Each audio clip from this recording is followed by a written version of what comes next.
internationale. Mais pour l'heure, il est 11h et c'est le rappel des titres, le 3 minutes info avec Fanny Wegscheider. Les discussions sur la trêve en Ukraine se poursuivent entre États-Unis et Russie. Vladimir Poutine a rencontré l'émissaire américain Steve Witkoff. Avec les conclusions de cette rencontre, le Kremlin se dit prudemment optimiste sur cette trêve. Steve Witkoff dit qu'il va transmettre un message de Vladimir Poutine à Donald Trump. Il explique également que Vladimir Poutine devrait avoir une conversation internationale cet après-midi. Et c'est dans ce contexte, et alors que les États-Unis ont retiré leur aide militaire à l'Ukraine momentanément, que Safran, Dassault, Thales, Naval et autres industriels de la défense du secteur rencontrent aujourd'hui Emmanuel Macron avec pour objectif d'augmenter leur cadence de production d'armes de défense, alors que donc ce contexte se complique entre les États-Unis et la Russie. En parallèle, Donald Trump poursuit son bras de fer commercial en représailles à la riposte engagée par l'Europe de taxer son whisky de 50%. Le président américain, lui, menace maintenant d'un droit de douane de 200% sur les vins, les champagnes et les produits alcoolisés, donc de les multiplier par 3, une stratégie commerciale critiquée par le ministre de l'économie et des finances français.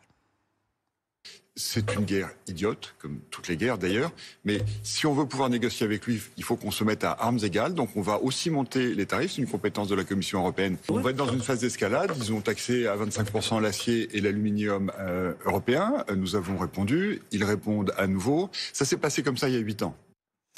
C'est le premier acte terroriste déjoué de l'année. Un adolescent de 17 ans a été mis en examen et placé en détention provisoire hier dans la Haute-Saône. Marie Roux, on vous retrouve, vous êtes à Lure, près de Vesoul, et c'est là que ce mineur a donc été arrêté lundi avec un couteau en sa possession. Effectivement, c'est devant ce lycée professionnel où nous nous trouvons avec Jules Bedeau que l'adolescent âgé de 17 ans a été interpellé par les gendarmes de Vesoul. Il était en possession d'un couteau. Il a été placé en garde à vue directement. Pendant cette garde à vue, il s'est confié aux gendarmes. On ne sait pas exactement ce qui s'est dit, mais assez pour que ce soit la DGSI qui reprenne l'enquête dès le lendemain matin, le mardi matin. Les enquêteurs ont ensuite épié le profil du jeune homme, ses réseaux sociaux, son téléphone portable et sa messagerie cryptée. C'est là qu'ils se sont rendus compte que l'adolescent avait un projet d'action violente avec des cibles juives et chrétiennes pendant le mois du Ramadan, c'est-à-dire entre le 1er et le 31 mars. L'adolescent est ensuite passé devant un juge antiterroriste à Paris avant d'être placé en détention provisoire. Une information judiciaire a été ouverte pour association de malfaiteurs en vue d'un ou de plusieurs crimes d'atteinte à la personne. Merci Marie-Roux, avec Jules Bedeau derrière la caméra et le ministère de l'Intérieur qui communique sur ces chiffres justement des crimes et délits racistes, xénophobes ou anti-religieux. Ils sont en hausse de 11% en un an. 9350 faits ont été recensés en 2024 après une hausse forte déjà l'année précédente.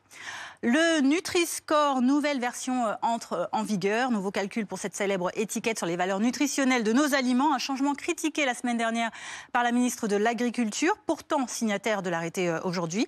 À notre micro, sa collègue, la ministre de la Santé, Catherine Vautrin, arrondit les angles. C'est une information importante parce qu'elle guide le choix de nos concitoyens. Après, Annie Genevard, à juste titre, a appelé l'attention sur la gastronomie française, sur les produits du terroir. Ce qu'elle rappelle, c'est que les Nutri-Score sont faits sur un poids de 100 grammes. Ce qui veut dire que, bien évidemment, quand par exemple on mange du roquefort, évidemment c'est un fromage qui est gras, mais on n'en mange pas 100 grammes.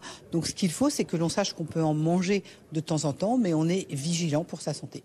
Et puis on termine avec ces images de cet avion d'American Airlines en feu sur le tarmac de Denver aux États-Unis. Le Boeing 737 parti de Colorado Springs en direction de Dallas a dû être dérouté à cause de vibrations suspectes au niveau du moteur. Tous les passagers et membres d'équipage ont pu être évacués. Seuls 6 d'entre eux subissent tout de même des examens aujourd'hui à l'hôpital. Merci beaucoup Fanny. J'accueille sur ce plateau Bernard